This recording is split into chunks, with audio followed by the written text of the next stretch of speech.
অন্তর্বর্তীকালীন অবৈধ সরকারের প্রধান উপদেষ্টা ডক্টর মোহাম্মদ ইউনূসের অবিলম্বে পদত্যাগ এবং নিরপেক্ষ নির্বাচনের দাবিতে রাজধানী ঢাকায় মঙ্গলবার দিনভর বিক্ষোভে ফেটে পড়ে আওয়ামী লীগ ও এর সহযোগী সংগঠনগুলো। শহরের 25টি গুরুত্বপূর্ণ পয়েন্টে একযোগে এই বিক্ষোভ সমাবেশ ও মিছিল অনুষ্ঠিত হয়।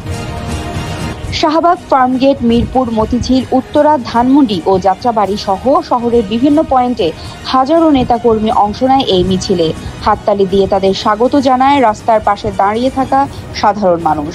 মনে হচ্ছিল সাধারণ মানুষের বাতিঘর হিসেবে তারা দেখতে পাচ্ছে আওয়ামী লীগের এই মিছিলকে, আর অধীর আগ্রহে অপেক্ষা করছে কবে দেশের দায়িত্ব নিজ হাতে তুলে নেবেন বাংলাদেশের প্রকৃত দেশপ্রেমিক নেতা শেখ হাসিনা।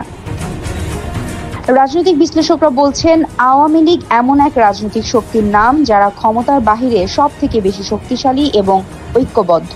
তাই তাদেরকে যারাই দমিয়ে ফেলার চেষ্টা করেছে, সেই পাকিস্তান আমল থেকে ইতিহাস বলছে সেই অপশক্তি ভয়ঙ্করভাবে পরাজিত হয়ে হারিয়ে গেছে ইতিহাসের পাতা থেকে, যার জ্বলন্ত উদাহরণ হয়ে আছে পাকিস্তান থেকে আওয়ামী লীগের হাত ধরে বাংলাদেশের সৃষ্টি এবং মুসলিম লীগের বিলীন হয়ে যাওয়া।